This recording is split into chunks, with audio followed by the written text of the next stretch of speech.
Morning, everyone. Welcome to day 2. I hope everyone had a great time at the barbecue last night. What a beautiful event. Thank you so much to the staff. What a fantastic event. It was a beautiful spot. Amazing to be able to go up and see the falls, hike around a little bit, and then to be able to go feed the fish. That was such a cool experience. There's an albino. There's a little albino fish out there. It was great. It was just this one little white fish. So, you guys, what a great tour. Thank you so much. We're going to get started this morning with issue paper from Danielle. Thank you.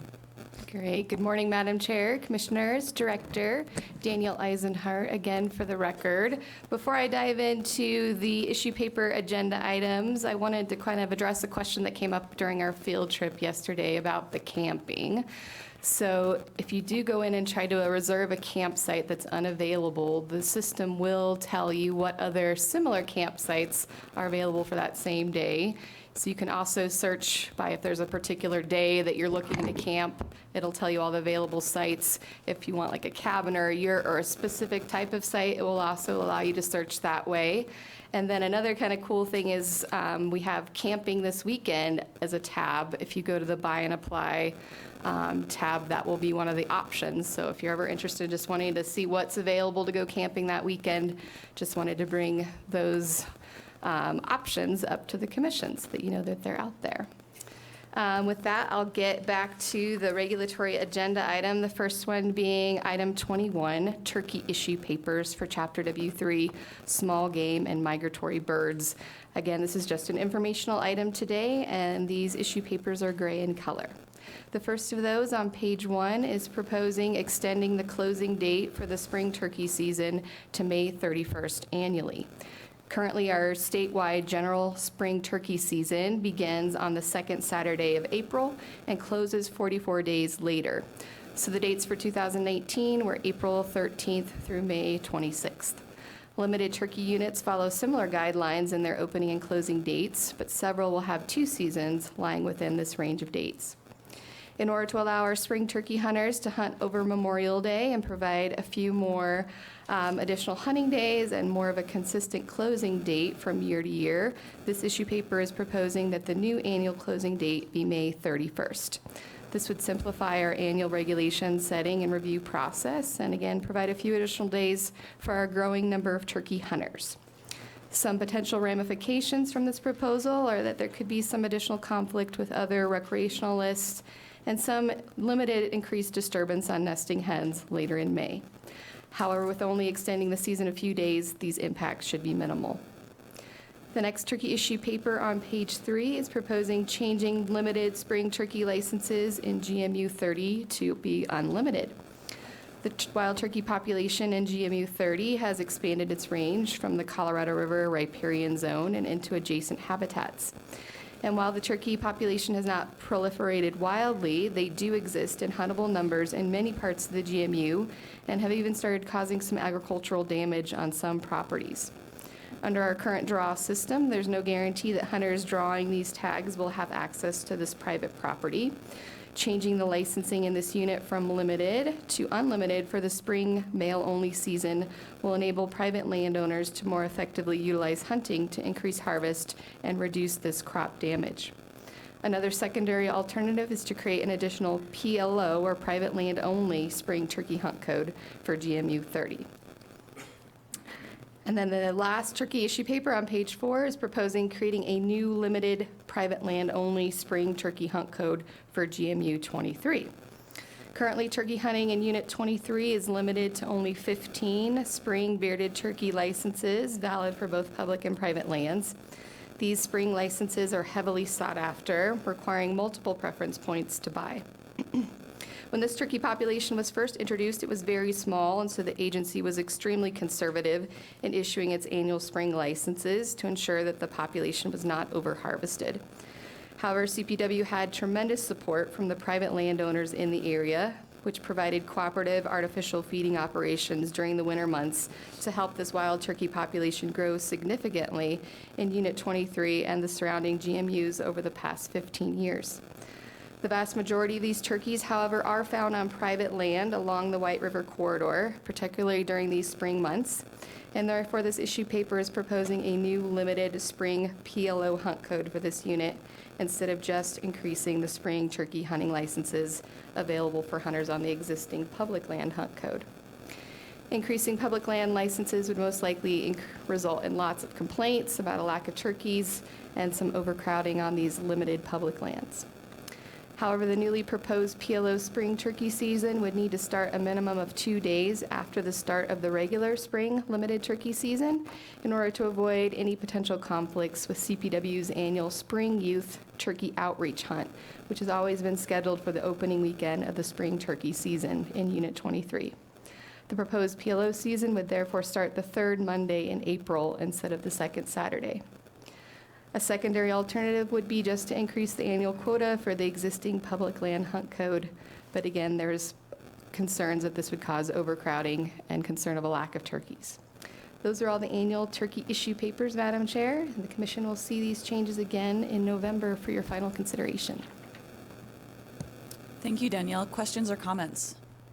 Commissioner Garcia. I'm sorry, Danielle. So the preferred alternative, which is GMU 30 opening, also includes the new PLO of 23?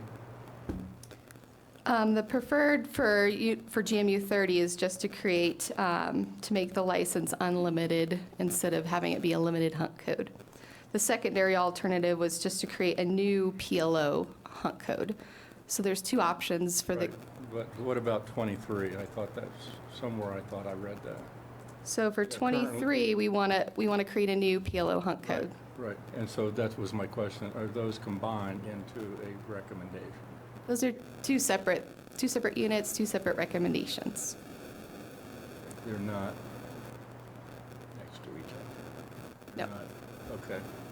Got it. Yep, no worries. Commissioner McDaniel. Danielle, on the GMU 30, it listed stakeholder groups, Grand Junction National Wildlife Turkey Federation chapter. Did we receive, but it doesn't list comments from them. Did we receive comments from them? I don't know if JT can speak to that.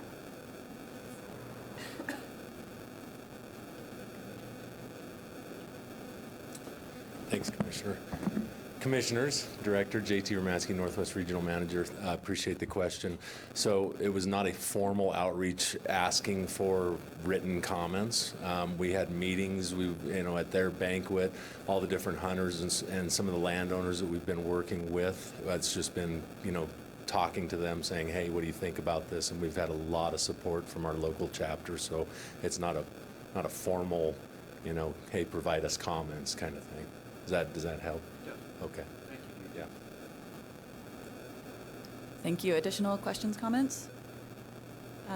Danielle, I noticed when you presented, you presented kind of both, here's the preferred alternative, and here's some of the comments and concerns we might hear.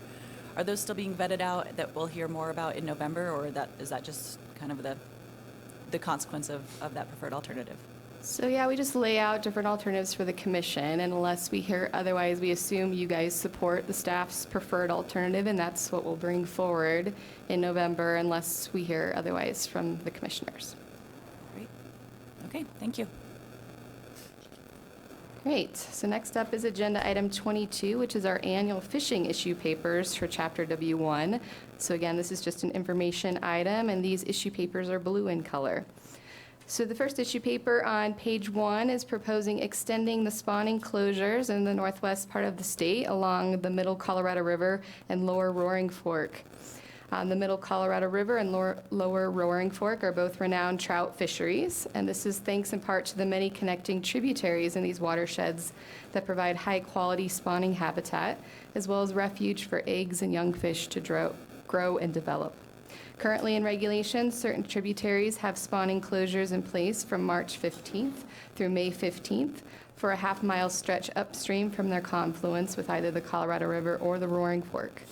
The Colorado and Roaring Fork rivers also have spawning closures in place 50 yards upstream and downstream from their confluence with these tributaries.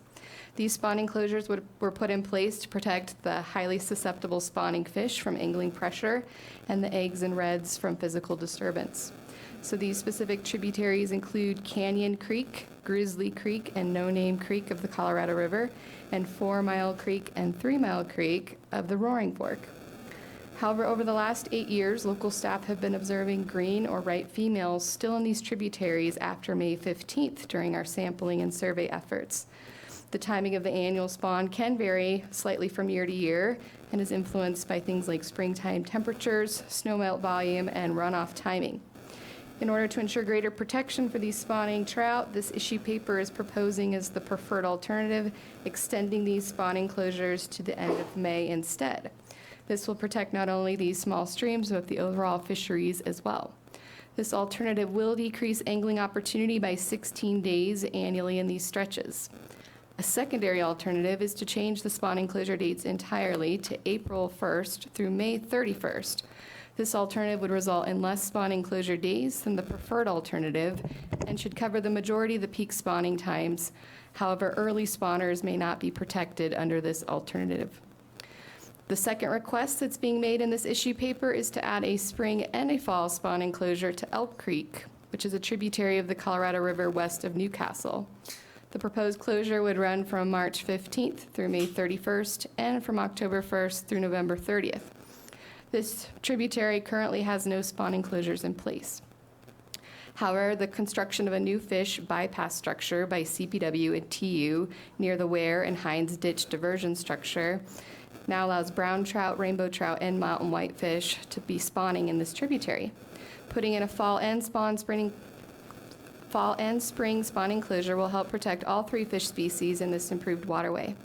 Recent noticeable declines in mountain whitefish have been observed by anglers and documented by CPW in the Roaring Fork and Colorado rivers for several years. Protecting spawning activities is one way to aid these sport fish, maintaining their contribution to angling opportunity and diversity.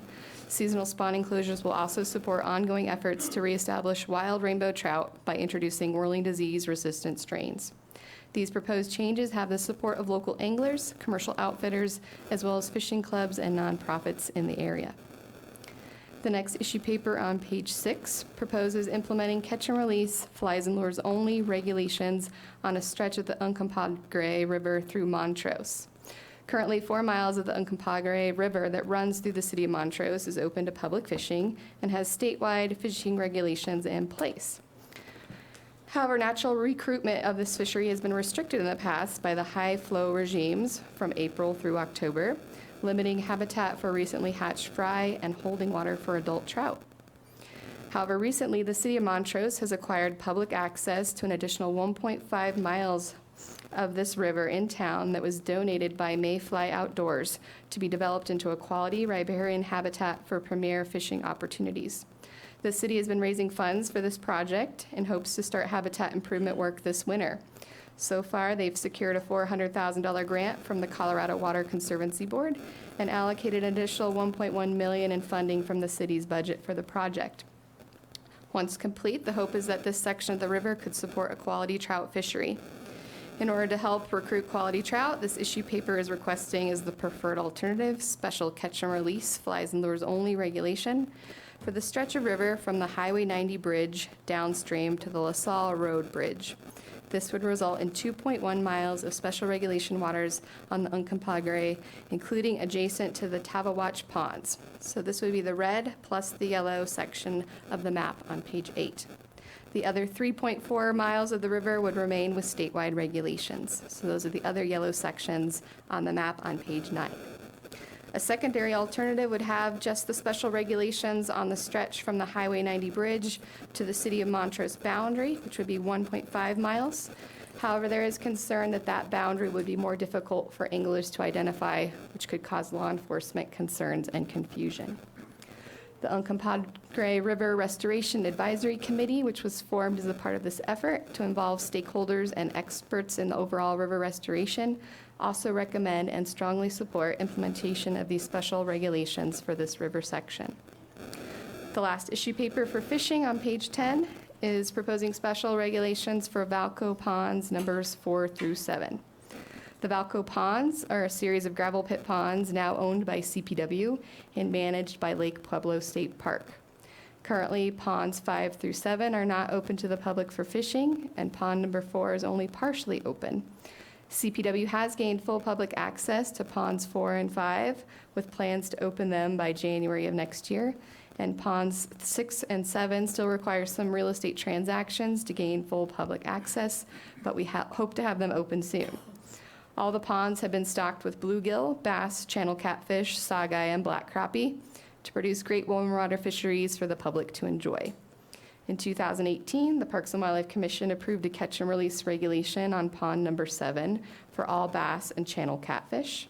And after more public meetings with interested anglers, it became apparent that there was strong support for expanding that regulation to ponds 4 through 6. However, catch and release regulations do not always work well for catfish anglers who typically fish for them using bait that is intended to be swallowed.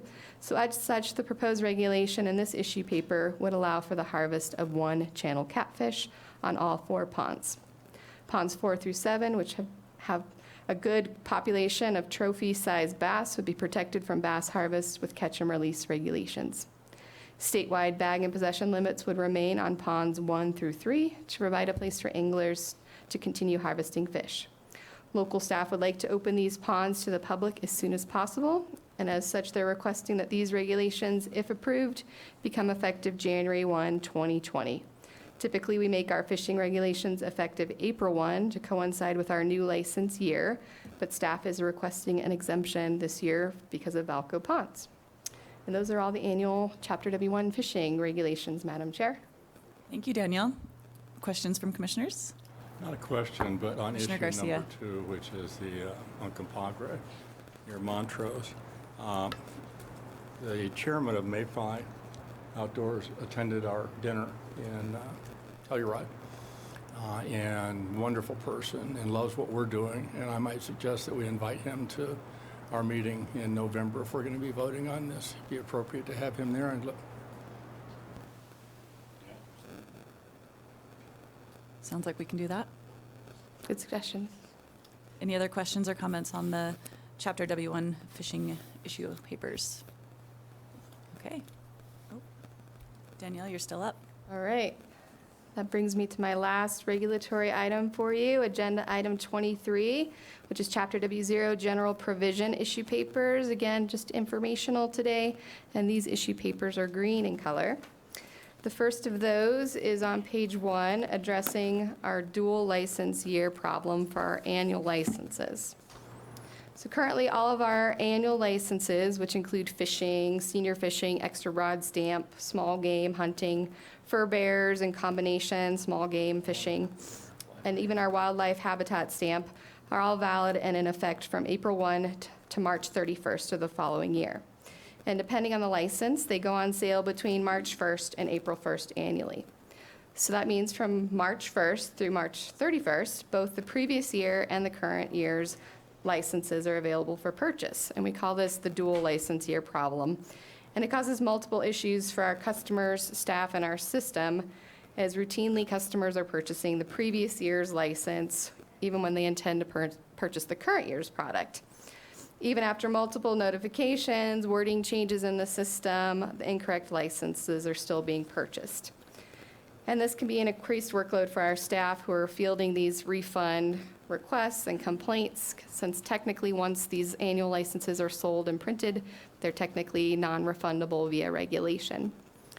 So at this time, the dual license year is a necessity, as our big game applications are accepted starting March 1st, and they need to purchase a qualifying license, which normally wouldn't become available for sale until April 1st.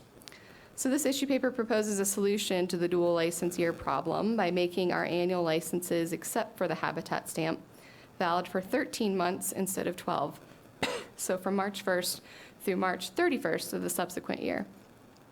This would eliminate the possibility of customers purchasing the wrong product. There would be 1 month, the month of March, when 2 license years products would be valid, but only the current license year's product would be available for sale. Habitat stamps would continue to be sold January 1st to allow for the submission of spring turkey applications. So I know there's lots of excitement about the next 2 issue papers in front of you. The next 2 are addressing the potential for electronic passes and licenses to be sold from the iPOS system in the future. So for several years, the agency's been getting requests, particularly from the Commission, for electronic products such as passes and licenses that can be purchased and presented from a smartphone, perhaps from an app or a similar platform. And while the iPOS system is capable of creating such products today, our regulations do not currently encompass or address electronic products. So these next 2 issue papers are helping to remove those regulatory barriers, helping to set the stage for possible new electronic products. The first issue paper on page 3 focuses on e-licenses for the wildlife side within Chapter W0. In order to make e-licenses a possibility, the definition of license in W0 should be broadened to include a new subsection for e-licenses as well. Currently, the definition of a license is defined in statute and then further broken down in regulation to include subsections for leftover licenses, limited licenses, over-the-counter licenses, privately and only licenses, and unlimited licenses. Other more specific regulatory changes may be necessary, and possibly in multiple chapters down the road, once we've determined what type of licenses should be offered electronically. And then the last issue paper on page 4 focuses on e-passes for the park side. As there's no regulatory definition of a pass in parks regulation currently, one possibility is to add a definition of a pass to regulation, including e-passes in that definition, similar to the scenario on the wildlife license side. So those are all the issue papers for Chapter W0. I'm sure there'll be some questions or discussions on this one. Commissioner Bray. Yeah, thank you. In regard to the dual license year license, that's great. It really needs to be changed. I still seems to me like it would be a bit confusing. Is there a way we can further simplify it? Why do we have 2 licenses available March 1st for the same product? It seems like you ought to have 1, and I agree it needs to go for 13 months, but that was a big hiccup. There's no question. I think this is a step in the right direction, but I'm not sure we've gone far enough. Commissioner Schaefer. Yeah, just to follow up on that, I'm just wondering what's the rationale of not doing from sale date to sale date, essentially, any time in the calendar year? You've got Corey Chick lurking behind you. That would be great. I'm trying to think of my own response, but Sorry. Morning, Commissioners, Director. Actually, to address your question, Commissioner Bray, this actually allows us to turn off the previous year.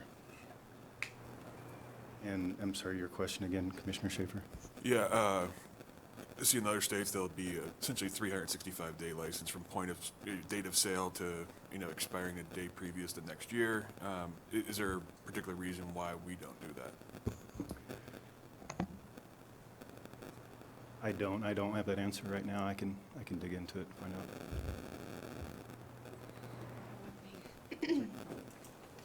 I know one benefit to having the license year consistent is it will print then the year large on the license, kind of like Margaret was saying with the parks passes.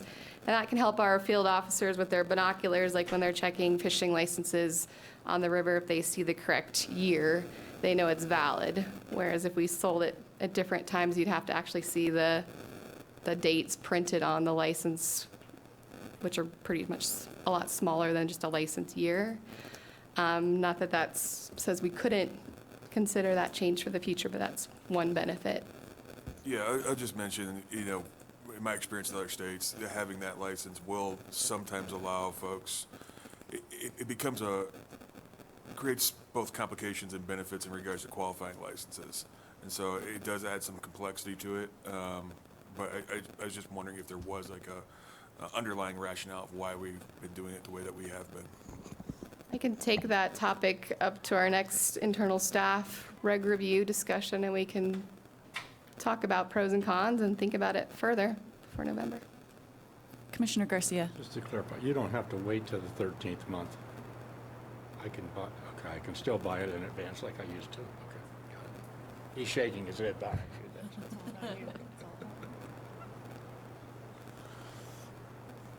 Great. Well, we'll look forward to a little more information in November. Great. Thanks, Thank you. Danielle. Next up is Jody Kennedy with our future state parks criteria that the governor mentioned last night. So should be pretty exciting. Good morning, Madam Chair, Director Prenzo, Commissioners, Assistant Director Vilsack. I'm Jody Kennedy.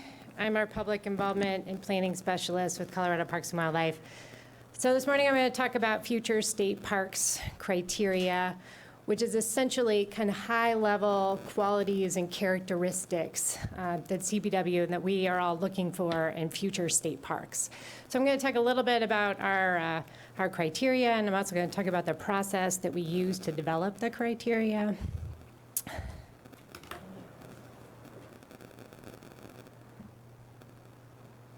So I don't need to tell you the demand for our state parks is quite high. And we know that there's a demand and an interest in a lot of people out there that really enjoy our Colorado state parks specifically, and many of these are at capacity. And certainly there's a demonstration that people want to see state parks. So in 2015, Colorado Parks and Wildlife adopted a strategic plan that called for Colorado Parks and Wildlife to explore opportunities and properties to expand our state park system. And then in 2018, the Future Generations Act passed, and that also tasked Colorado Parks and Wildlife with identifying and starting a plan for development of our next state park. So criteria, Colorado Parks and Wildlife then moved on developing criteria as a way to be strategic in thinking about, well, what do we want out of our next state park? What do we have now? What are we looking for? It also gave us an opportunity to ask the public, what do they want to see in future state parks?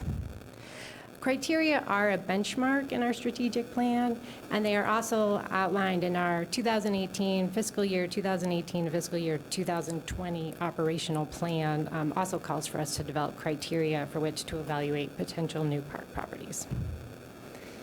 So for those of you who are new to the commission, this process actually started about a year ago in 2018, and really kicked off with a forum that this commission held called Envisioning Future Colorado State Parks, where you all pulled together stakeholders on panels and asked them what do they want to see in their next state park and in future state parks, and what are the issues and things that they care about.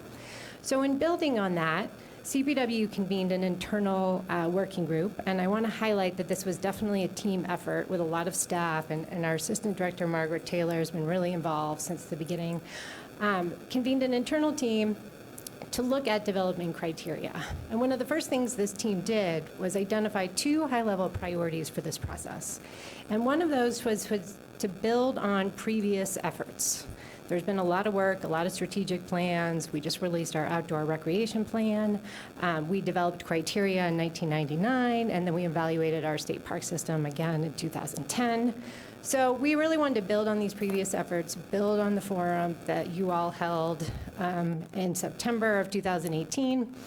And then our second priority was to involve the public and partners and make sure we heard from them and what do they want to see in a future state park. So that really sort of informed this process that we built out that include a literature review.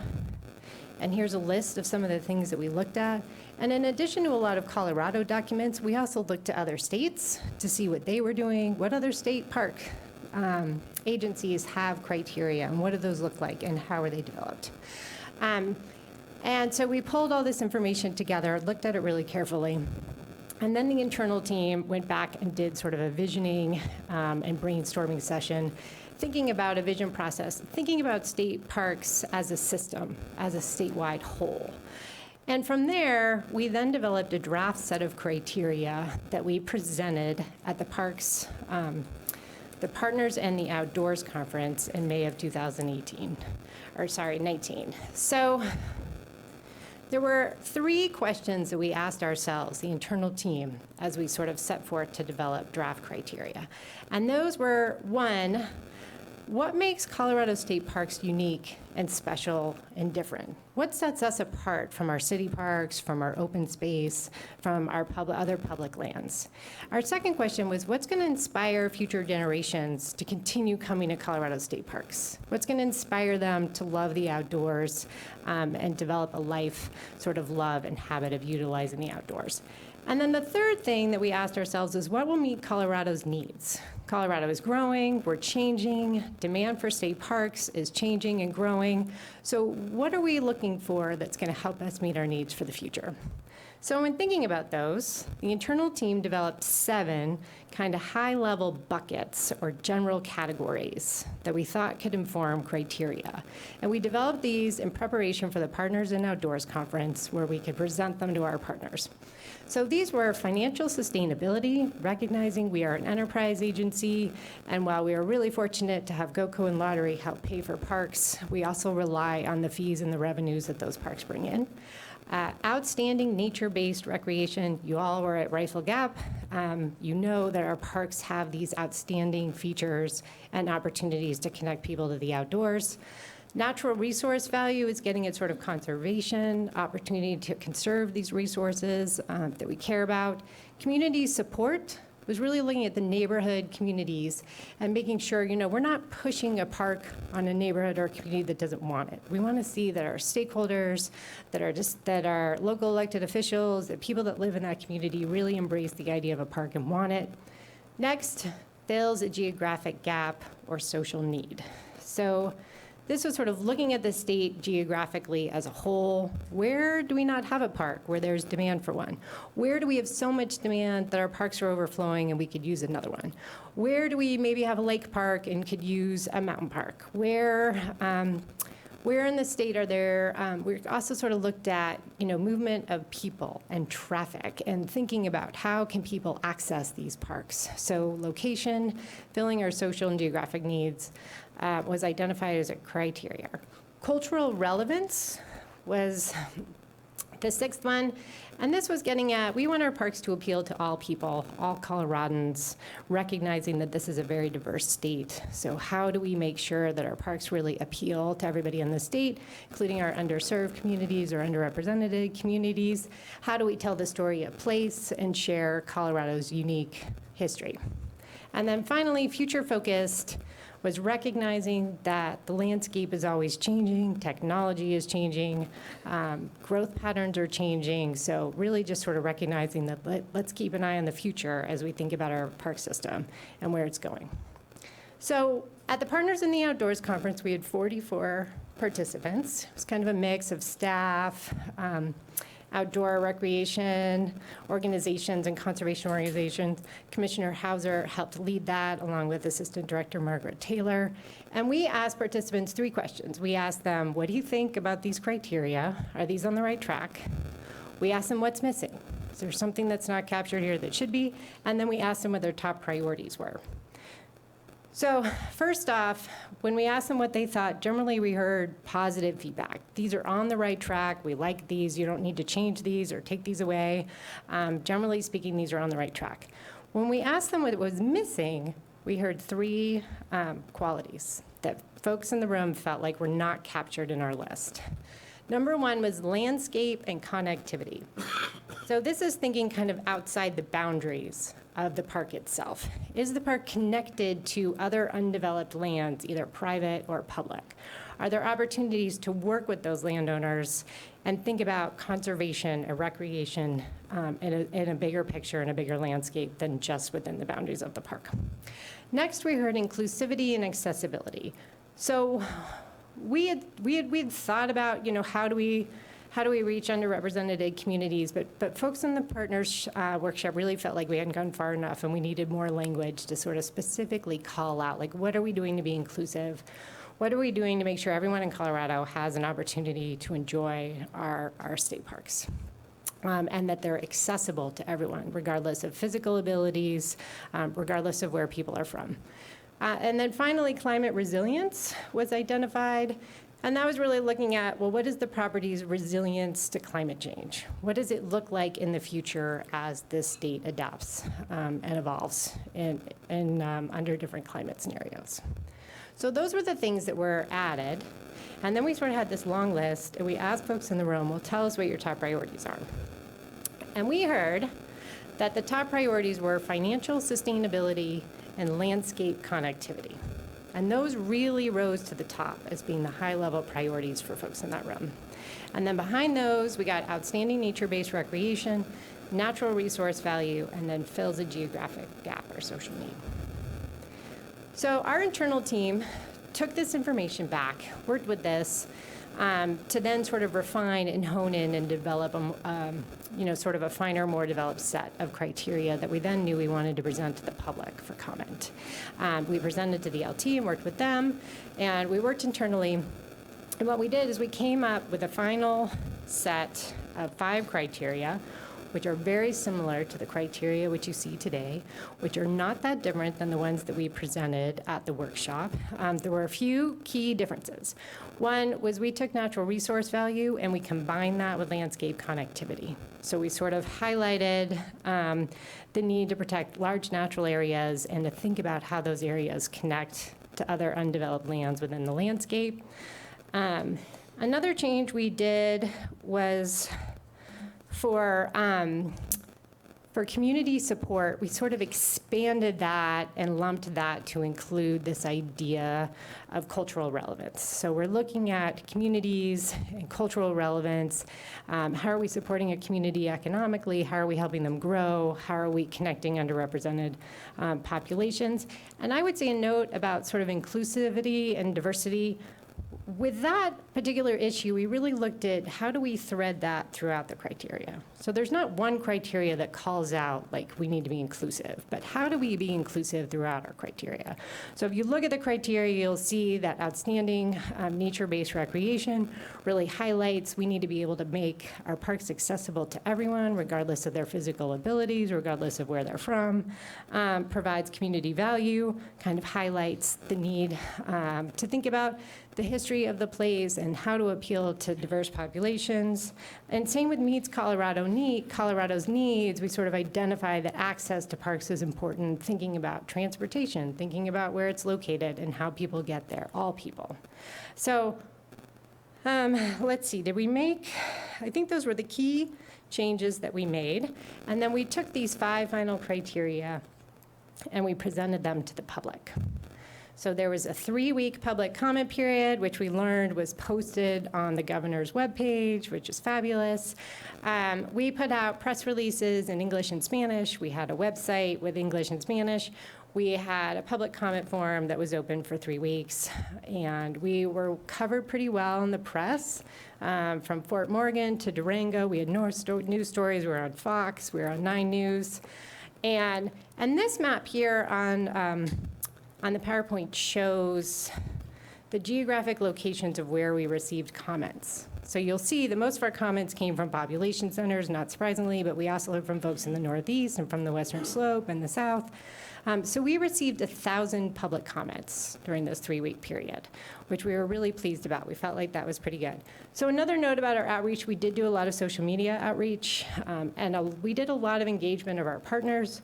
We specifically reached out to partners who work with underrepresented communities. The Next 100 Coalition sent out a newsletter promoting this. So we really felt like we got the word out there. That said, the folks that we heard from were really largely a lot of people kind of on our email list, people that we sort of reach regularly, our volunteers, our Friends of State Parks lists. I think we got a lot of response from them. The average age of our respondent was 54. It was just over 50% male, just over 40% female. It was 88% white were the respondents to this comment form. So what we heard from these folks were, by and large, the majority were satisfied with our draft criteria. Over 60% said they were satisfied, 20% said they were dissatisfied.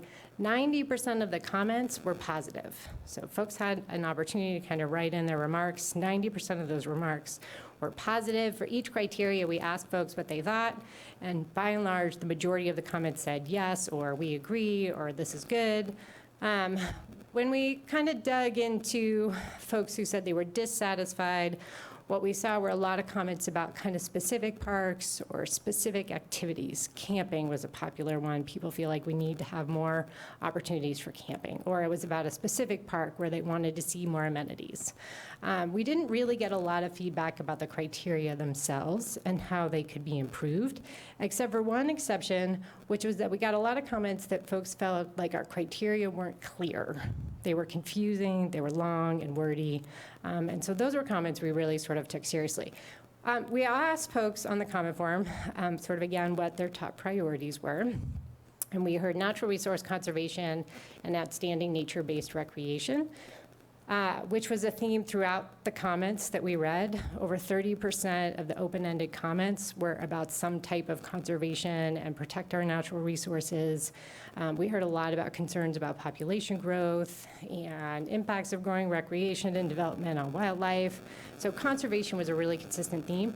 Another thing we heard about from the comments was about location. So a lot of people had ideas about specific parks or specific locations, the most common being metro area or Front Range, followed by rural, and then a few comments really sort of targeted in on the Eastern Plains and said we needed a state park out there.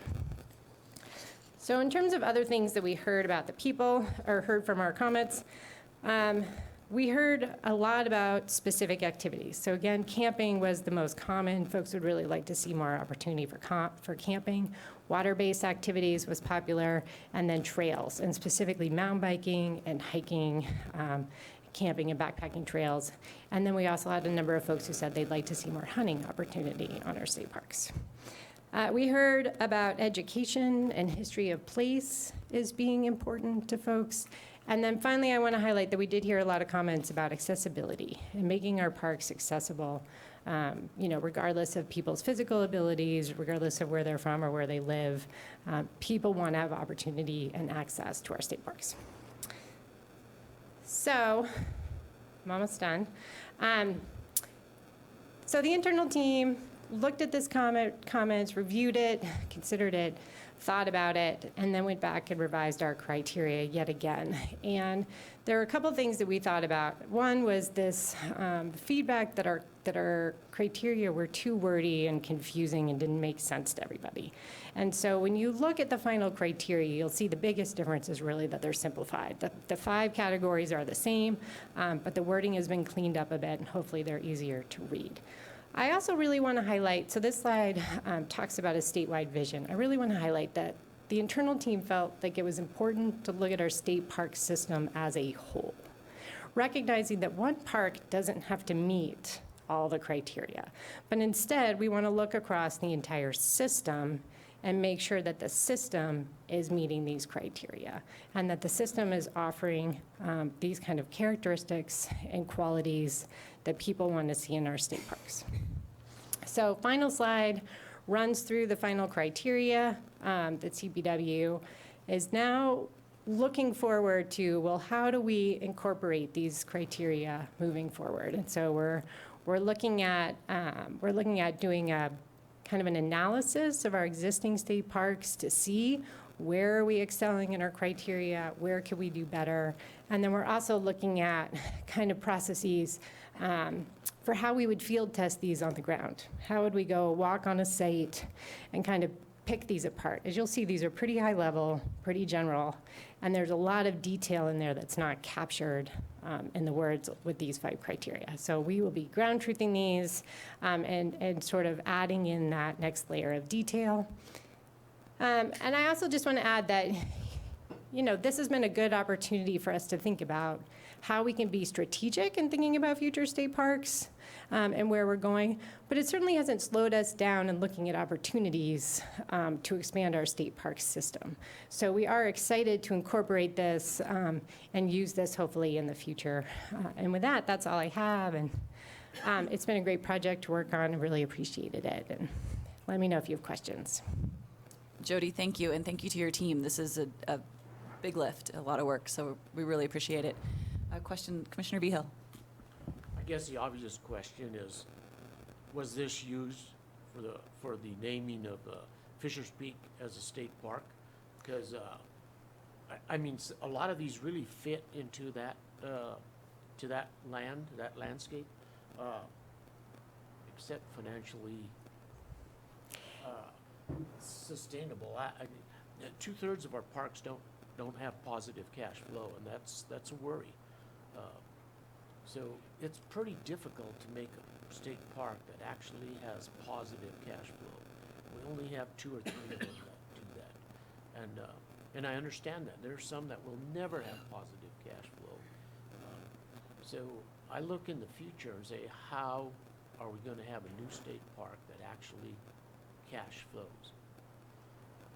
Because we'll never reach financial sustainability if we don't do something. And I don't know what that something is, but maybe the chair, Madam Chairperson has some ideas. I don't know that I have any ideas, but I'm curious because I've heard this financial sustainability keeps coming up. Does anyone know, do our national park systems cash flow? Our national parks? No. Well, they do because they're funded about 80% from the federal government by us taxpayers. Our state parks are not funded, By the maybe taxpayers. $150,000 from general fund, Yeah. and that's it, No, total across CPW, or just for parks? just for parks. Yeah, it's a concept, a philosophical conversation I've heard a number of times of should natural resource parks cash flow positive? Should they, or should they be quote unquote an opportunity provided for the public? But it's an interesting philosophical conversation. Commissioner Garcia. So Jody and I laughingly last night said profitability is not included in your criteria. And she said financial sustainability. I think we need to remember those are 2 different things. point. And so we're not looking at the criteria being, although we'd like to be profitable, that can't be. And I just don't think we can realistically have that as a criteria. So our definition of financial sustainability has to be something different than profitable. Commissioner Schaefer. Thank you.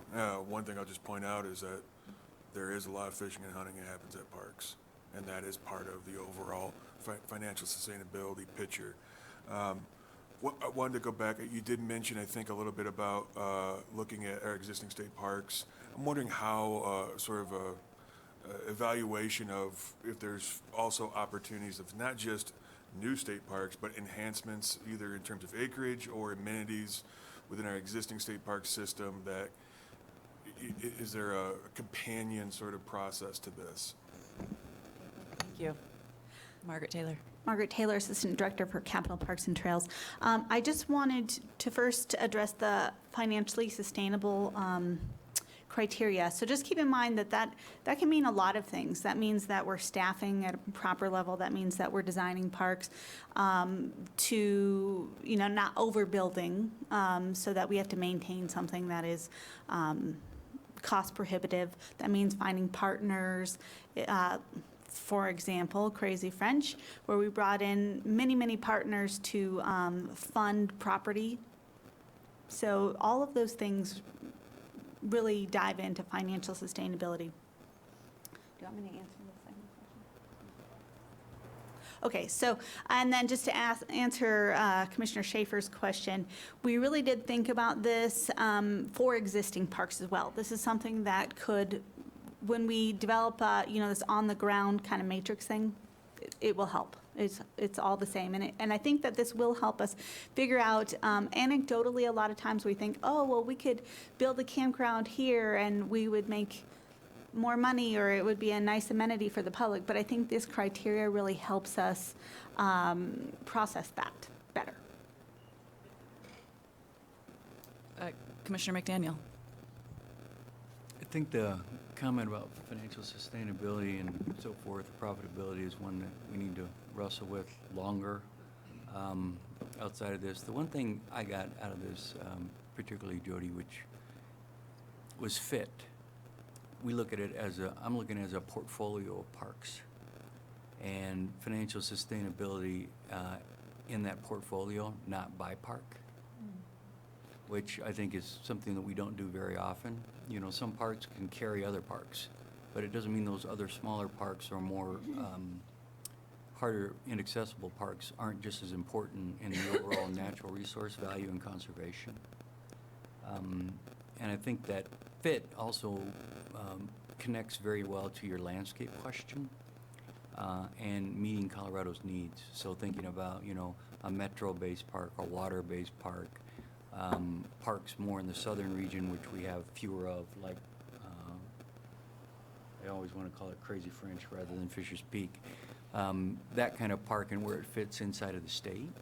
And that's something that I think we ought to think about, again, as a portfolio. If you look at all of our parks, this next potential state park in Fisher's Peak really, I think, fits if you look at our portfolio parks and where they are inside of the state. Commissioner Hauser. Thanks, Madam Chair. Thanks, Jody, for great presentation. It's always interesting when you sort of see the final and you look at it with fresh eyes. So I don't know whether what we are seeing there is final, or if there's an opportunity to offer a word or comment, or maybe a conceptual. So I'll just maybe talk out loud a little bit and would love some feedback. On the first one, all people, regardless of age, ability, or interest, I wonder if background is part of that as well. So just a question on that. And that's pretty broad. You have inclusivity clearly down in another category, inclusive and accessible, but I just wondered particularly on the first part of that. And then the second one that I certainly recall from the forum last year and in the conversations was this sort of notion, and maybe it's getting a little bit to some of the other comments, I don't sort of see the word or concept of innovation. I think we have a concept of what a state park is, and perhaps the opportunity to break open the notion of what that is in the future. And I don't have an answer to that, other than, what we still see is it's a place you go, it's a natural place, it's sort of kind of our long-standing concept of what a state park is. And maybe there are other ways to engage, and maybe there is something that is sort of different. So just to encourage us to push ourselves in sort of that notion of innovation, whatever that is in the future. I don't know that that's something we're going to solve today, but to somehow incorporate the notion that we continue to push ourselves to think a little bit differently, be innovative in terms of sort of how we even define a state park and what that is. Thanks. Commissioner Vihil. I was fortunate enough to go to the National Association of State Park Directors Conference in Kentucky, and I think a commissioner should go when Margaret attends or whoever goes, because you can pick up a lot of ideas of what other states are doing with their parks, and there's some innovative stuff, and it's changing all the time. So I would encourage that, because that's where we could get some ideas. I mean, this was in Kentucky, is where the conference was held, and Kentucky has amazing park system. Now, I don't know how they're funded, but they have golf courses, they have hotels, they have auditoriums and just a whole bunch of things that are money-making things. And I don't know that we can do that, but there are innovative ways to look at our parks and say, what can we do with this that makes it really cool, the place to go? Jody, did you want to respond to Commissioner Hauser, or can I go to Commissioner Garcia? I can respond unless, okay. So quick Jody. response, this is an information item, but we do appreciate your feedback. And I will say that, you know, that CBW sees us as using these criteria moving forward, that these are sort of the 5 categories that we're really going to consider. But that said, there's a lot of detail that still needs to be built in, and I think we recognize that this could be an evolving document over time as the state changes and as we think about how to be innovative. So I really appreciate the comments and the remarks, and we will incorporate those. And I will say, too, that we have built out kind of a field sheet for running and testing this on the ground and recognizing the momentum and kind of interest in this property down near Trinidad called Fisher's Peak. We have walked that property. I walked it with Trinidad Lake State Park Manager Crystal Dreiling, looking specifically at the criteria and how that property does with this criteria. Not surprising, it does quite well. Commissioner Garcia. I'm shocked and pleased to hear that Commissioner Vigil wants to start building golf courses. But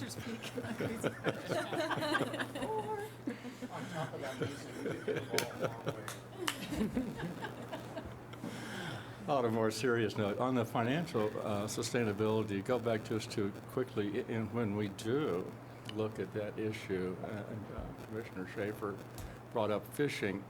Last night, we were a good example. You looked out, there was fishing. Right over there, state wildlife area. We've got hunting. And I think Fisher's Peak, Crazy French Ranch is another good example that when you're looking at that, if you look at it as a combination and you have state wildlife area there, that should be considered as part of that financial sustainability, because hopefully you're creating more interest in hunting or fishing or whatever the case may be. So that should be part of that factor in financial sustainability. Interesting. Additional questions, comments? Commissioner Bray. Just a comment on that. I totally agree. But I think in the long run, and Madam Chairman mentioned the National Park System, which I'm not an expert on by any means, but they are funded by the general fund. And I think in the future, for all the demands that are on our parks, we are going to have to ask for some general fund money from the state for the park center. I think ultimately we're going to have to do that. I'll let you and Commissioner Vigil arm wrestle over whether you're going to build golf course or ask for general fund. I think they both stand similar Build a golf chance. course and a shooting range side by side. Or general fund. Commissioner Adams. Thank you. Thank you very much. So I noticed that some of the criteria kind of overlap. And so that's just one issue that I think needs to be rectified. So for example, the nature-based recreation is very recreation specific, but then you go to meets Colorado's needs, and then it talks about recreation again there. And so there's that. But just in general, I'm thinking about what are the measures, right, that you're going to use to assess the different criteria. And I love Commissioner Schaefer's idea of using this criteria, and you mentioned it as well in your opening, to take a look at the existing state parks and kind of do a ranking. So what would a rubric look like, and what are some of the measures that would look like? So I think that's something that is concerning when I'm looking at some of the different criteria. Some are very easily quantifiable, like the financial sustainability. Even the community value one, I think you can find some interesting measures there. But for the third one around meets the needs, like there's a lot of sideboards there, so it may be a little bit more difficult. Yeah, that's all. Thank you. That is great feedback, and Commissioner Adams, and yeah, as I said before, we are looking to kind of put more meat on these criteria and think about how we would field test it, how we would give it some sort of a value, give a property some sort of value, and how it does against this criteria. And we haven't worked out all those details yet. We don't have a rubric developed quite yet, but we appreciate the feedback and your ideas on that, and definitely the internal team will consider those.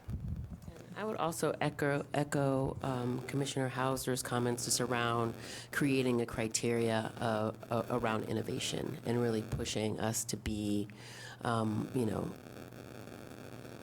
innovative, for lack of a better word, but pushing the boundaries on what state parks would look like. And it might even be, some of those innovations are around the different types of partnerships, the different types of programming that are being offered.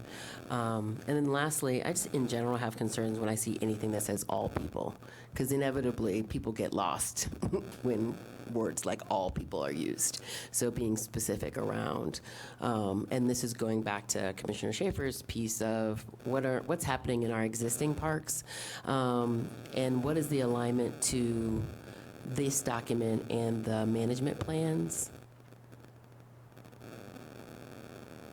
It's Yeah. another alignment piece. That is good feedback. And you're going to hear next about our management plans and our planning process. And we intentionally sort of try to connect the criteria to our planning processes and thinking about looking at our existing state parks. And as I said, we are looking to do kind of an analysis of our existing parks to see, where we're excelling in the criteria and where maybe there are gaps, both geographically and just in terms of how we're meeting all these different qualities.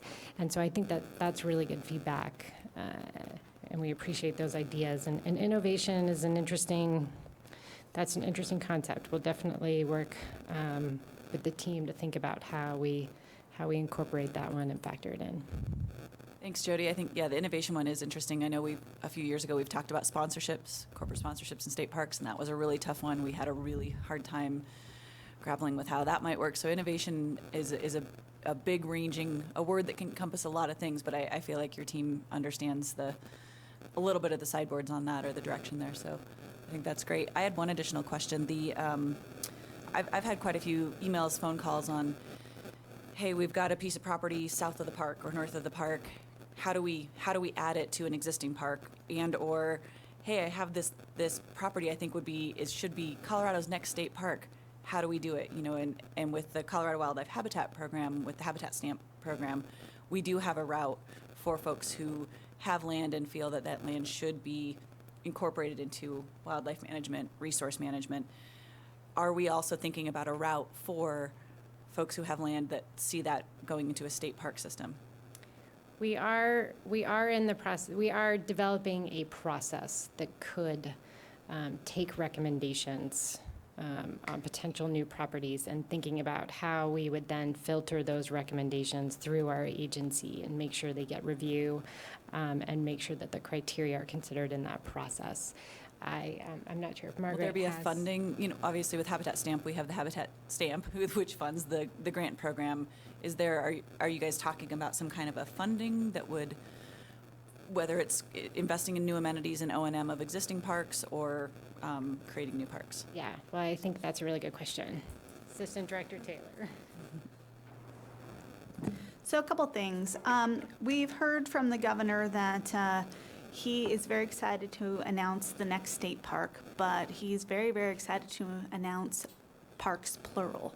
So this is something that we're definitely considering. Funding, we haven't quite worked that piece out, but that is part of this where we're working out if we were able to take a request for proposal, how would that work? And Jody's done a lot of work kind of figuring out what that would look like, so we're very close, and it could be as early as next year that kind of comes up. but we'll see. Nothing has been set in stone. And I did want to mention for existing parks, the park managers are really good about knowing what exists around them. And so what we do is we have a working list of properties around existing parks. So when they come up, we try to capitalize on that. It works a little bit differently than the RFP, where you never know. I mean, a landowner may decide to sell. So it's more of an opportunistic thing on existing parks, but to explore the idea of really being proactive with the next state park is an idea that we're looking at. Thank you. Commissioner Hauser. Thanks, Madam Chair. I'll maybe channel a little conversation I had with the governor, I don't know, whenever the last time he made a cameo lunch, we were visiting a little bit about this. And I would just say the notion of innovation, I mean, he even said something to the effect, we were kind of just brainstorming a little bit about urban parks, and might that be on a rooftop? Might that be a butterfly pavilion? Might that be treetops?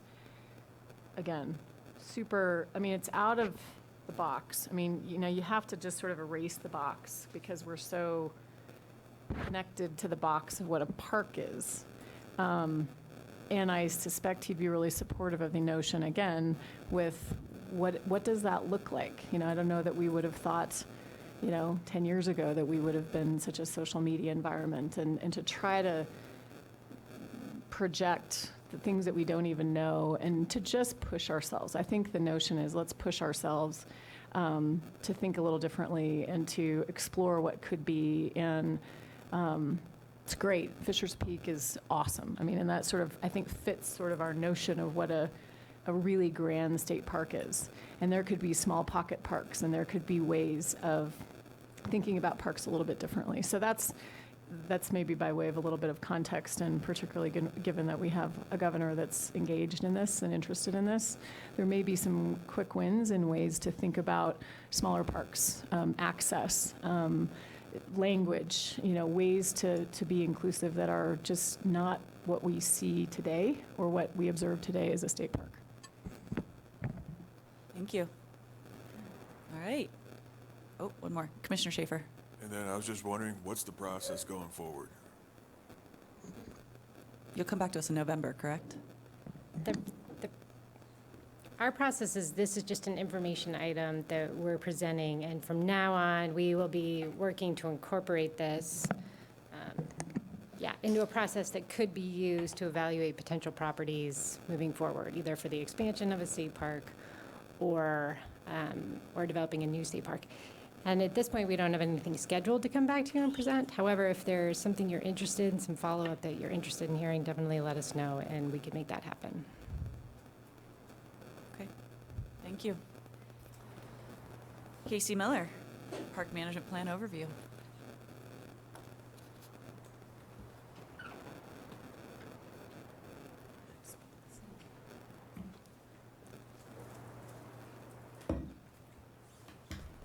Welcome, Casey. Thank you. Thanks. Okay, thank you. Good morning. Casey Miller, Planning Manager, and thank you very much for your interest in park management plans. For this agenda item, I'm going to briefly go over the planning process as well as the content of some of the plans. So to your question about the connection, a lot of the planning that we do in this scenario is park specific, but there are some things that apply to the whole park system. And then the next agenda item, we'll talk about a planning policy that speaks more broadly to the whole system of properties and how that includes the criteria. Okay. So as I ponder, the why of doing these management plans, I kind of have some broad sideboards in my mind that include how we're going to develop a path forward that protects the resources of the park, being natural, cultural, infrastructure, staff, all of that, and that of the visitor experiences, but in ways that don't outpace our operational capabilities. I often hear from park managers who are looking to have an updated management plan, and this comes from either they used to be at a different park that had a more recent plan, and they transferred or promoted, and they really miss having that tool at their disposal. They might feel a little bit stuck in that reactive mode that happens. They have lots of different sources of information, so there's lots of reasons why park managers are looking to update their plans. And as we know, the nature of their jobs is really involved around spontaneity. So weather, visitors, infrastructure, those are their daily things that they have to deal with. But they shouldn't be putting out fires every day, all day. And this planning process is an opportunity to slow down, look at some of those problems that keep popping up, and not just address the symptoms, but really get to some of the root causes, and think proactively and long-term, and get to some of their more medium and long-term visions that they have for their park. It does support, doing these management plans supports all 6 of our strategic plan goals, especially 2 and 6 on outstanding state parks and connecting people to nature. And then they serve as a storehouse of information on the park operations and needs and issues, so that they can be that one place to go to when the public asks for something, when the park manager needs to make a decision. It's all gathered in one spot, which is also helpful for training new staff, bringing folks on board in the region or the area as well. Instead of having to navigate a maze of information, it's all in one place. Sometimes we use them to satisfy some of our lease agreements with other agencies, just to make sure that we're following what we've agreed to. And then finally, it does support responding to the desires of the public. Last year, when we were putting together the SCORP, the Outdoor Recreation Plan, we asked the public, what do you think is the most important thing recreation providers, land managers should be doing? And 72% of them, number one thing was we should be doing long-term planning. We should prioritize that, followed closely by taking care of our existing resources.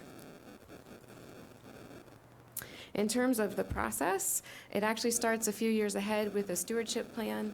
These plans take about 2 to 3 years of inventory to put together on all the natural and cultural resources of the park, and then that's the spatial context from which we build the management plan. We usually have a core planning team that is co-led by myself and the park manager, and it also includes resource stewardship staff. My role in this is to be a resource for the park, to facilitate the process, to lead project management tasks like deadlines, meetings, pulling together the people and the resources and the actual document itself, and also providing some consistency in the process. So if I'm helping facilitate each one with each iteration, we can continue to refine the process and how it works.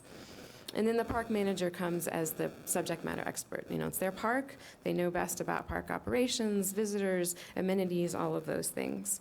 But throughout the whole process, we are constantly consulting with others in our agency, other park staff. We really want their investment in this process, and volunteers. The rest of the policy and planning team helps out a lot, as well as area and region staff. And so we do some internal scoping to kick things off. What are we thinking we want, the goals of not only the plan and the park, but the actual process? What do we want to come out of it? What are some ideas that have been kicking around out there that we finally have a chance to talk about and maybe get on paper, and have a kickoff meeting within our agency to get everyone starting from the same place on the process. We also have lots of opportunities for the public to be involved, either our partners, adjacent landowners, stakeholders, the different user groups at the park and the local communities. We will start with some external scoping, so put out there maybe a comment form at the beginning saying, hey, what do you like to come to the park for? What do you do there? What would you like to see stay? What would you like to see change? Here's some ideas we've been thinking, and get some input from the start. And then as we have a draft plan later on, we put it back out for the public to review. You may occasionally see us hire consultants when we have really complicated issues or complex land management with multiple organizations, or if there's a federal agency, as you saw with Arkansas Headwaters, that creates a whole other level of things that need to happen in the process. So we might sometimes hire out consultants. We're trying to keep it to be about 12 to 18 months, so a reasonable timeline for everyone to then be able to put the plan in action. Keep the burden off the park for a lot happening in their busy summer season, but that's also the prime time to get input from their visitors. In terms of what goes into a plan, these are 10-year plans, which is somewhat of an industry standard. We also talked with the LT as well as park managers, and they feel like this timeline is long enough to accomplish some things that are in the plan, but not let it get too far out of date with changing trends in recreation or visitation, those kinds of things. We do use a template for park and public consistency. It's been around for about 10 years, and it's a nice toolkit for making decisions and so that people can get used to seeing what's in our plans from park to park. But it is very flexible, both within the region and the park needs. So if there's something that that park really needs to address and it's not in that template, we add it in. If there's something that just doesn't apply to the park or doesn't meet the needs of the region, then we take it out. There are 6 chapters, the first being an introduction, which is kind of the sideboards. And so, what are the park goals? What have we been hearing from the public? What are some of the management considerations in terms of, are we really close to a highway? Are we really far away from access? How do we need to take that into account? The second chapter is that regional context. So what's going on at the landscape scale? What are the adjacent landowners and agencies doing? What are the recreation, population, tourism trends in the area?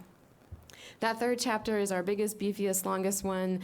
It's where we have all the information on the park resources themselves. And so we take that stewardship plan, but then we add things from the terrestrial and aquatic staff. What herds may come on and off the park, what fish are stocked in the park. And we also then have budget, infrastructure, staffing, recreation opportunities. All of that goes into that section.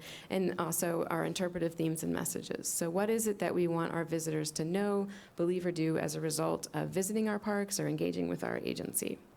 The fourth and fifth chapters I'll talk about in the next 2 slides, and then the end of the plan is an implementation section.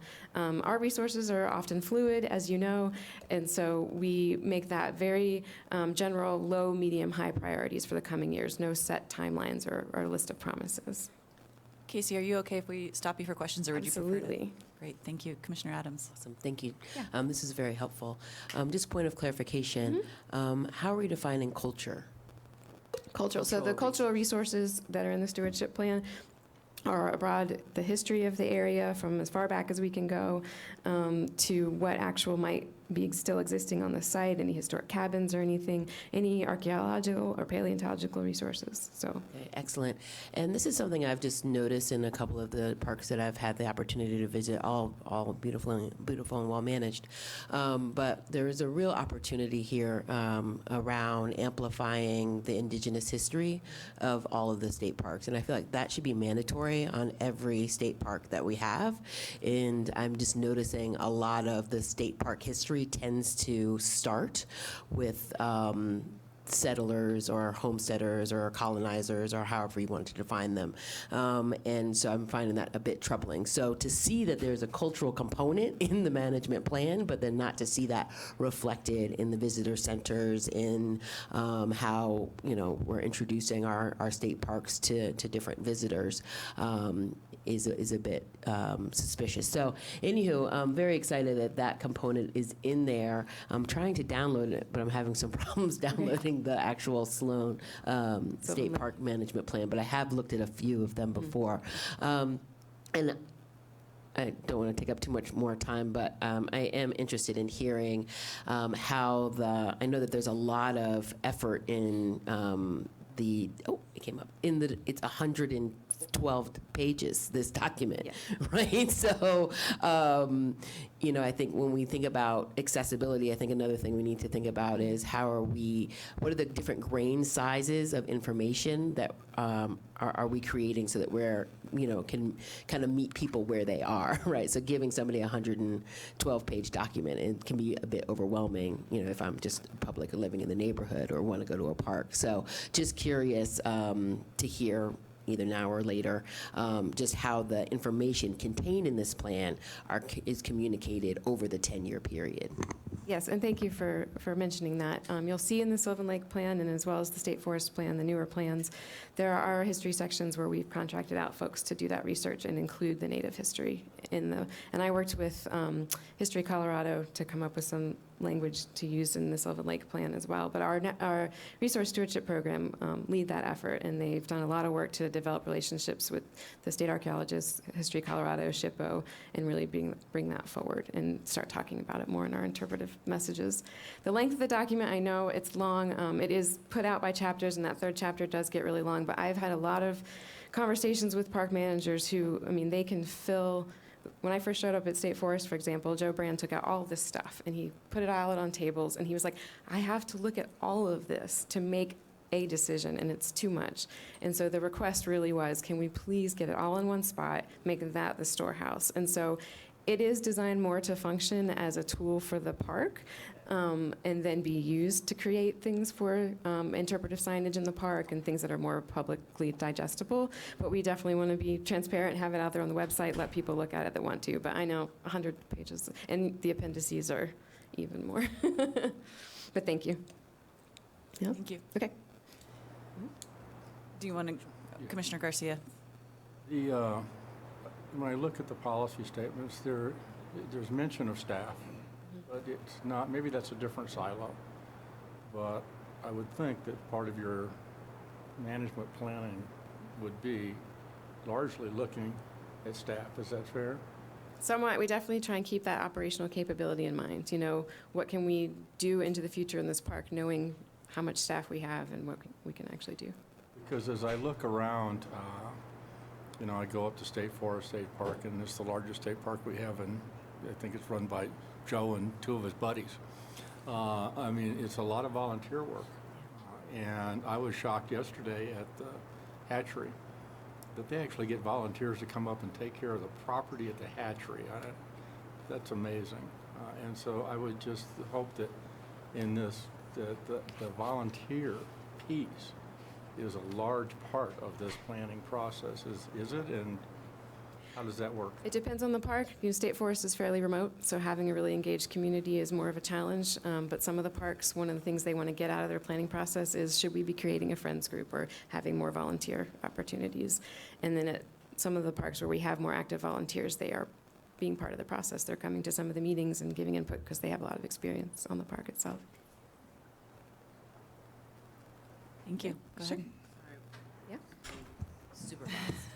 Okay. Commissioner So Adams. I was looking at the management plan, and I noticed, and there's an education page, but it's like one page. I know. So I'm just curious, like, again, you know, we had a conversation around, are we going to do a youth forum? How are we engaging youth? How are we working with our, you know, public education systems and et cetera?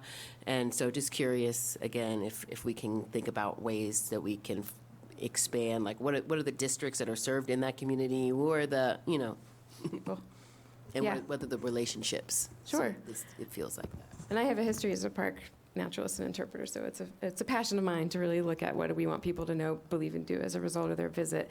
And in a little bit, I'll show you some of our management initiatives and the things that sometimes the planning process points to. And for some parks, it's we need an interpretive plan. Like, we need to set aside some, you know, time to think about what are we going to do in our programming here, who are we going to reach, or a community outreach plan. No, thank you. Okay. So that chapter 4 is on the management zones. This is the zoning map you saw from State Forest State Park earlier this summer. We have 4 different zone types that we use across the system with very similar definitions across the whole system. Development being where most of the amenities in the park are: roads, visitor centers, campgrounds. Through passive recreation, natural, and then protection are the zones where there's less amenities, maybe none, a lighter management touch, and more opportunity for backcountry experiences. And so as we do these zones, we base it on significant features of the park: the rare species, existing infrastructure, big game, critical wintering habitat, whatever it is that's unique in that park and special to it.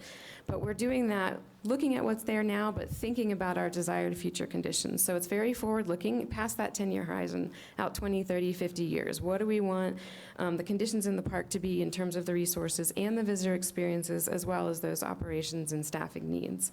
And also, you know, where are we heading, but thinking where are we going, but not getting in our own way. So, you know, nothing in these plans are written in stone, but as we're thinking about the zones in the future, making sure that we're not going to, you know, zone ourselves out of something that we might want to do. And you guys have been talking about innovation, like keeping that in mind as well. These zones are done at the park scale, and so while we have consistent definitions across the system, we really want to leave it at the park scale to know something that might be really rare or unique in one park could be more common in another. And so how these actually get put on the ground are done at that park scale. But we also are thinking about things like seasonal closures. Those could happen in any of the zone types. You may have a developed area, as in the case with State Forest, that large dark purple area in the south, that's where there's a highway, there's campgrounds, there's a visitor center, but there's pretty large chunks of that that are not fragmented. And we, in talking to our own biologists, that's the place where elk have to go in the summer at that park. And so we don't want to fragment that, or we might want to close some of a trail that's in a passive recreation area to make sure that if there's a raptor nesting, we have that protected. And I like to tell people that I really enjoy working on this part of the plan. I think it's where we have the deepest and richest conversations within our agency as well as with our partners, because it's what we keep circling back to as we go through the process. We kind of get something on paper, let folks react to it, think about it, and then keep tweaking, keep tweaking. Is this really where we're headed? Is this really going to protect all the resources? Is this going to let us know where we're going to do the most management and the most hands-off? And the opposite of that development scenario I gave you, there's also at State Park a lot of green, that's the natural zones and some protected areas. And State Forest is a very large park. It has alpine habitat, which is unique to our system, and we want to let people have an opportunity to get up there. So just because it's a protected area where we're not going to put a lot of amenities, doesn't mean that we won't allow some hiking or some unique hunting experiences. And so they're pretty flexible. Casey, before you leave this slide, Commissioner Vihel has a question on it. Sure. In this zone, the zone, management zones, and State Forest State Parks is one, can you zone for hunting and say we don't want recreation because it's hunting and there's a danger? And I'm thinking of a lot of the parks that have hunting on them. Right. We don't zone to one specific recreation or use type, but what kind of experience the visitors will have. So maybe there will be some hunting opportunities, excuse me, in an area that is natural or protected where it is more backcountry and there's not as much going on. We also have parks that maybe close part of the park during the hunting season, and so the only activity that's happening there is hunting, keeping in mind during the rest of the seasons you don't want to do things that are going to push the animals out of the area. So we don't zone for a particular use type, but keeping in mind what types of things folks will want to do. Thank you. Yeah, thank you. Good question. Okay, the last big chunk of the plan then is these enhancement opportunities and management issues. So what does this planning process bring to light that we need to think about for the coming years? What actions might be needed to achieve those desired future conditions? Things like, the first section there, rehabilitation or improvement. This is where we see a lot of the things that we want to do in our parks. Maybe we're upgrading a campground or doing a dam repair or making other improvements. It does have new infrastructure, though I'll let you know that's often a fairly short list compared to the other categories. We're not looking to build a lot of things. We hear a lot from the public, keep it as it is, keep it natural. I love the park as is. People really wanting those outstanding nature-based experiences. We also make sure we have captured in there all the ongoing resource monitoring, existing maintenance, all those kinds of things as a place to know what's happening in the park on an annual basis. And the long-term operational needs is what we call our management initiatives. You'll see over there in that gray box, what's not in the plan. It's not a set to-do list, as you've heard me say. It's not a solution to all the current issues, but it is what comes up during this planning process and how we can kind of start to solidify some of the ideas. And as I was saying before to Commissioner Adams' question, sometimes it brings to light things that we know we need the park to think about, community outreach, a trails plan, but it can't happen during this management planning process. It needs its own time and effort and process and attention and maybe more public input. And so those go in as future long-term management initiative needs and points to those. And then in terms of success, what does that look like? We do want our plans to be realistic. We want to leave the door open for the big ideas to get discussed, for innovation to be allowed on the table, but definitely something that we can put on the ground and integrates well with other plans, either other plans for our park, other plans for the area, things that we know are going on. And we have adequately involved our stakeholders is another important part of success. But it does also want to solve some of those pressing issues, alleviate that short-term daily fire burden a little bit for the park manager and allow them to move towards some of their more long-term visions. And then finally, we want the park staff to use it. Success means that it's being updated, that it's being looked at least once a year as a team, before you do your annual planning, that you add information in. So really encouraging the park staff to use these plans, give it to a new person when they come on board, make sure that folks are familiar with what's in it. And the last thing that I wanted to say is just throughout my career, I focused a lot on serving the public and helping folks develop their sense of place. And even though people like to pick on me for loving planning and always wanting to have a plan, I really do think that planning allows us an opportunity to create some space, take that step back, think about our intention around sense of place and creating those special places. We all have places in the outdoors that are special to us. And for a lot of people in Colorado, those places are our parks. And planning provides us an opportunity to create more of those connections, foster them, make sure parks and the visitors are really closely tied together. And we're listening to what folks want.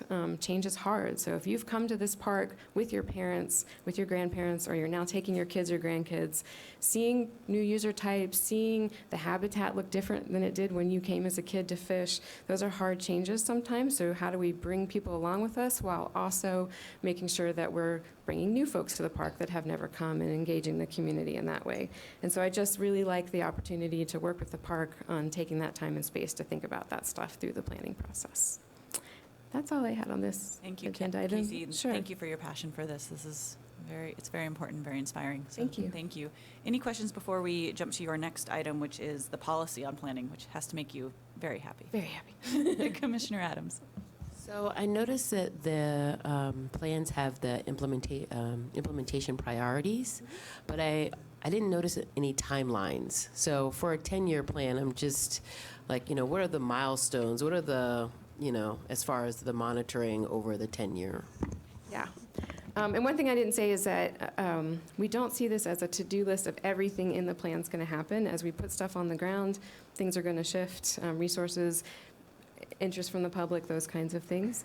And there's been a desire to not put firm timelines because of changes as we start implementing the plan. And so I hear from the regions, we'd rather have that flexibility to annually take a look, okay, what's coming next down the pike? What are we going to look for funding for? And then make sure that we're doing some of the things in the plan and keeping people up to date as what is or isn't going on. And and I just offer that because, again, I recognize things change over time, and 10 years is a long time. At the same time, there are some, the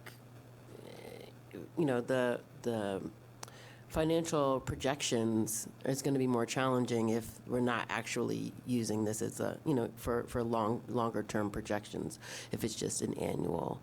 And then also I'm just thinking about economies of scale across parks. So there might be things that, as far as, hiring different consultants or organizations or what have you, and, there might be several parks that are working on the same thing. But if there's no timeline associated with it, it makes it a little bit more challenging. I would imagine it could make it more challenging to do those types of collaborations as well as financial and even staff projections. Sure, thank you. And I haven't talked because I'm still working it out in my head and thinking about how we can do this better. But the template calls for looking at every 5 years. Where are we? And then opportunities for the plans kind of outline when do we need an amendment or an update? When do we really need to make a major change to the plan? So I'm trying to think through as I've been on about not quite 2 years yet. As we move forward, how can we take those looks, make sure that things are happening, making sure we're updating the plan if there's been a major change in what's going on, and not letting stuff get too out of date. And so how do we do updates and amendments a little bit more? Thank you for that. Thank you, Casey. Do you want to tell us about the planning policy? Sure, thank you. It's an action item, so we'll take action on that. Okay, thank you.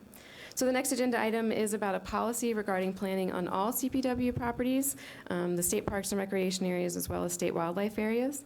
The former Parks Board had a policy specific to park management plans, but details from that policy have been moved to an administrative directive. Administrative directive, or ADs, are internal CPW documents that provide staff guidance from the director on our programs and procedures. We are working to catch up on merger implementation in regards to administrative directors and your policies, and also so there's consistency in documents throughout the agency. A draft of the proposed policy was included in your mailing packet, and as currently written, it supports planning for our properties to inform short and long-term decisions. It also supports using the criteria you were all just discussing on when we look at new parks or expanding existing parks. So the staff suggestion is that if you are ready to, rescind the Park Board Policy A102 and replace it with this new policy, State Park Recreation Area and State Wildlife Area Planning. Thank you. Do we have any public comments since this is an action item? Great. Any commissioner comments or questions? If not, I'll entertain a motion.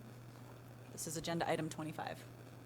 I'd move to approve commission policy, state park recreation area and state wildlife area planning, and rescind the parks board policy A102, park management planning. No disrespect to the former Parks Board. Second. Second by Commissioner Schaefer. We can do a voice call vote. All in favor, please say aye. Aye. Any opposed? Thank you. Thank you. Casey, thank you very much. Let's go ahead and take a break. If we can come back at 10:15 for the GOCO update, that'd be great.